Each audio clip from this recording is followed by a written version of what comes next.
আসসালামু আলাইকুম রহমতুল্লাহি ওবরকাতুহু। সম্মানিত দর্শক, মহা ধুমধামে আওয়ামী লীগের প্রতিষ্ঠা বার্ষিকী পালিত হলো ২৩শে জুন ২০২৬ সনে। আমার রাজনৈতিক বোধ এবং বুদ্ধি হওয়ার পর থেকে এরকম সশস্ত্র, এরকম রাজকীয় এবং এরকম আড়ম্বরপূর্ণ কোনো রাজনৈতিক দলের প্রতিষ্ঠা বার্ষিকী আমার নজরে পড়েনি। বাংলাদেশে একটা কথা আছে, যার বিয়ে তার খবর নেই, পাড়া প্রতিবেশীর ঘুম নেই। মানে যার বিয়ে হবে সে হয়তো পৃথিবীতে আসেনি, সে হয়তো বিদেশে আছে, সে হয়তো বাড়িতে নেই, কিন্তু সারা বাড়ির আশেপাশের যারা লোকজন রয়েছে তারা খুব আনন্দে উদ্বেলিত। কি বিয়ে, কেমন বিয়ে, পর কেমন, পাত্রী কেমন, পাত্র কেমন, খাওয়াবে কি, টেনশনে পুরো গ্রাম অস্থির। এরকম ঘটনা যখন ঘটে তখন যার বিয়ে তার খবর নেই, পাড়া প্রতিবেশীর ঘুম নেই। আমাদের রাজনীতির অঙ্গনে এই প্রবাদটি এই প্রথম ২০২৬ সনে এটি বাস্তবায়িত হলো। আমরা এটির মঞ্চায়ন দেখলাম এবং এটি খুব সুকৌশলে শেখ হাসিনা এবং তার দল জামাতের উপরে, রাষ্ট্রের উপরে, বিএনপির উপরে এমনভাবে চাপিয়ে দিল, আর বিএনপি এটাকে জামাতের উপর এমনভাবে চাপিয়ে দিল, যার ফলে বাংলাদেশের ইতিহাসে সবচেয়ে বড় একটি প্রহসনের নাটক হয়ে গেল রাজনীতির অঙ্গনে। আপনারা মাইকেল মধুসূদনের দত্তের যে বিখ্যাত প্রহসন নাটক বুড়ো শালিকের ঘাড়ে রো, একটু গুগলে দেখে নেবেন খুব সংক্ষেপে যে এটার কাহিনী কি, অথবা প্রহসন কাকে বলে। আমরা সাধারণত প্রহসন বলতে যেটিকে বুঝাই, এটা প্রতারণা নয়, খুব কৌশল করে বিনা পয়সায়, বিনা ওজরে আপনার কাঙ্ক্ষিত একটা জিনিস আপনি করে নিলেন, এটিকে বলা হয় প্রহসন।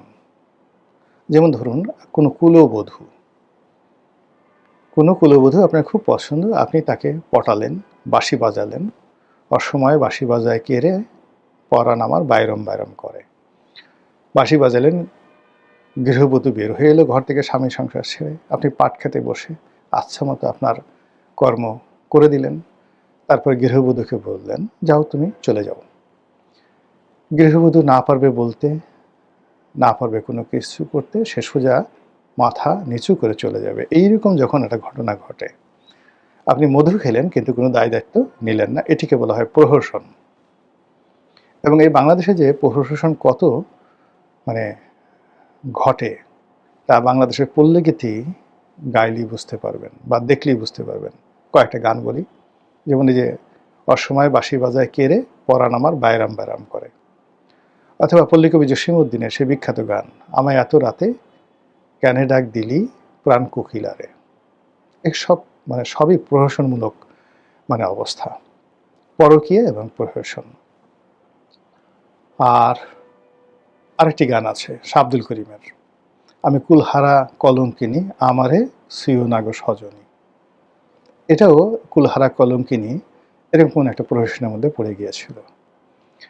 ঠিক এবারের এই ঘটনায়, ২৩শে জুনের এই ঘটনায় আওয়ামী লীগ যে চাল চেলেছে, যে প্রহসনের নাটক সাজিয়েছে, সেই প্রহসনের নাটকে বহু মানুষ, সরি ফর মাই ল্যাঙ্গুয়েজ, বহু মানুষ, একটা শব্দ আছে না চয়কারে চো, এটা বাদ দেন, চয়কারের পরে না হয়ে গেছে, ঢ্যাস না, চয়কারে চো ঢ্যাস নয়কারে না, বহু মানুষকে এভাবে বানিয়ে দেওয়া হয়েছে।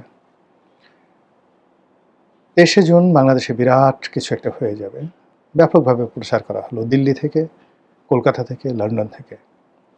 হালকা করে কিছু টাকা খরচ করা হলো, ২-৪টে মিছিল করা হলো, অনলি ২-৪টে মিছিল, বলা হলো ৭০টা জায়গায় মিছিল হয়েছে।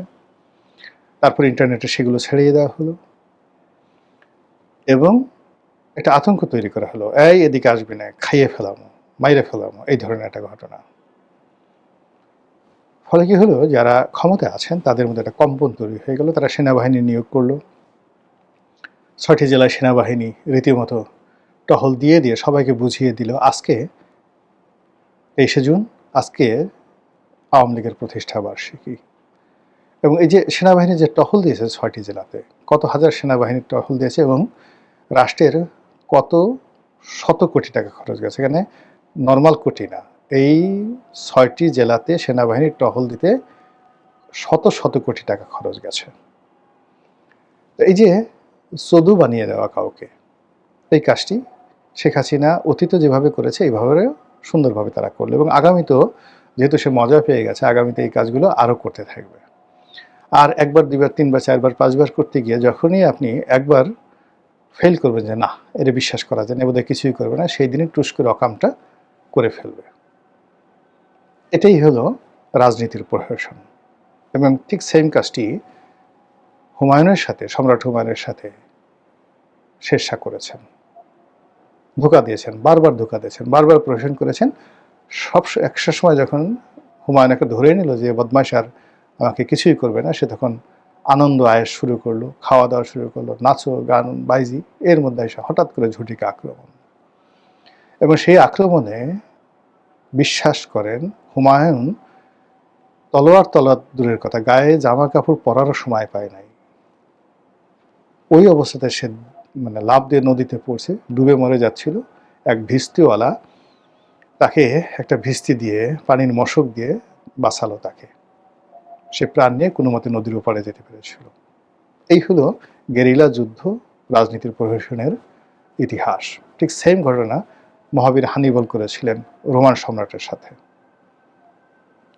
তো এই যে প্রহসনটা ঘটল রাজনীতিতে, সেনাবাহিনী একইভাবে বিএনপির ঘুম হারাম করে দিল। তারেক রহমান সাহেব দেশের বাইরে, নর্মালি দেশে থাকলে তিনি কি করতেন পরের ব্যাপার, কিন্তু তার অবর্তমানে যারা দল চালান তাদের মাথা খারাপ হয়ে গেল। ফলে সারা বাংলাদেশে ছাত্রদল, যুবদল তারা রাজপথে মিছিল করে, একটা দুইটা আওয়ামী লীগ ধরে সকাল বিকাল নাস্তা করা ইত্যাদি ইত্যাদি বলে তারা মিছিল করে, যে মিছিল আওয়ামী লীগকে যদি করতে হতো, অ্যাটলিস্ট এই মিছিলগুলো আওয়ামী লীগের যদি করতে হতো, না হলেও ১০০ কোটি টাকা খরচ যেত, সেই ১০০ কোটি টাকা খরচ না করে সেই কাজ ছাত্রদলকে দিয়ে করালো। গালাগালি করলো, কিন্তু নামটা তো উচ্চারিত হলো আওয়ামী লীগের। মানুষ শুনলো আওয়ামী লীগকে গালাগালি করছে, কিন্তু মনোনয়ে আওয়ামী লীগ ঢুকে গেল। তারপর আওয়ামী লীগের প্রতিষ্ঠা বার্ষিকী মানুষ জেনে গেল। ২৩শে জুন আওয়ামী লীগের প্রতিষ্ঠা বার্ষিকী বহু মানুষ, ৯৯% মানুষেরই জানা নেই। এখন যারা রাজনীতি সচেতন তাদের ১০০% মানুষই কিন্তু এটা এখন জানে যে ২৩শে জুন আওয়ামী লীগের সমাবেশ। এরপরে যেটা করা হলো, সবচেয়ে বেশি এখানে যাকে বলা হয় ক্ষতিগ্রস্ত হয়েছে জামাত। জামাত খুব ভয় পেয়ে গেল যে আসলে যদি এই ঘটনা হয় তাদের তো ইজ্জত থাকবে না। এবং জামাত এখানে কুলহারা কলমকানী হিসেবে ২ কুল হারালো। তারা সদল বলে বিএনপির সাথে প্রতিযোগিতা করে রাস্তায় নামলো যে যদি আওয়ামী লীগ চলে আসে তাহলে প্রথম ডলারটা দেবে জামাতকে, কাজেই আওয়ামী লীগকে আর বাড়তে দেওয়া যাবে না। ২ নম্বর হলো যে তারা এই রাগ নিয়ে, ক্রোধ নিয়ে, যেটা যুদ্ধংদেহী মনোভাব নিয়ে ৩২ নম্বরে গেল, গিয়ে দেখলো আওয়ামী লীগের একটা কোনো মশা নাই, মাছি নাই, তেলাপোকা নেই, কিচ্ছু নেই। তখন তারা রাগ হয়ে গেল। এটা কোনো কথা হলো? এটা কী ধরনের কাজ হলো? তখন আবার সাংবাদিকরা তাদেরকে বিভিন্ন রকম প্রশ্ন করা শুরু করলো। এই প্রশ্নে তারা মেজাজ হারিয়ে তারা করলো কি, সাংবাদিকদেরকে বেদম প্রহার করলো। এর ফলে কি হলো, এখন এই জামাতের যে উগ্রমূর্তি, রণমূর্তি, তাদের যে সন্ত্রাসী মনোভাব, যেটি ৭১ সনে তারা করেছিল, যে কাজটি আওয়ামী লীগ, বিএনপি সবাই বলার চেষ্টা করছে, কিন্তু তারা প্রতিবারই মাথায় টুপি দিয়ে, দাড়িতে খেজাব লাগিয়ে, নরম ভাষায় কথা বলে, কোরআনের আয়াত দিয়ে বারবার প্রমাণ করার চেষ্টা করছে তারা আসলে এরকম নন। কিন্তু এবার এই ৩২ নম্বরে সেটা প্রমাণ হয়ে গেল। আর এই ধরনের ঘটনা দেখে শেখ হাসিনা সঙ্গতি করেনি, দিল্লিতে বসে অট্টহাসি দেওয়া শুরু করেছে যে মানুষ এত বোকা হয়, মানুষ এত বেহিসাবি হয়, মানুষ এত অল্পতেই উত্তেজিত এবং অস্থিরতা দেখাতে পারে, কাজেই আমার ভবিষ্যৎ খুব উজ্জ্বল। এই কথা যদি সে তার ডায়েরিতে লিখে রাখে, 23শে জুন 2026 আমার অনুভূতি, এটা যদি সে লিখে রাখে এবং পরবর্তীতে যদি আপনাদেরকে দেখায়, তখন আপনারা বুঝতে পারবেন যে আজকের এই কন্টেন্টটা তৈরি করলাম, সেই কন্টেন্টের কতটা মূল্য রয়েছে। মহান আল্লাহ আমাদের সবাইকে হেদায়েত দান করুন, হেফাজত করুন। আসসালামু আলাইকুম ওয়া রাহমাতুল্লাহি ওয়া বারাকাতুহু।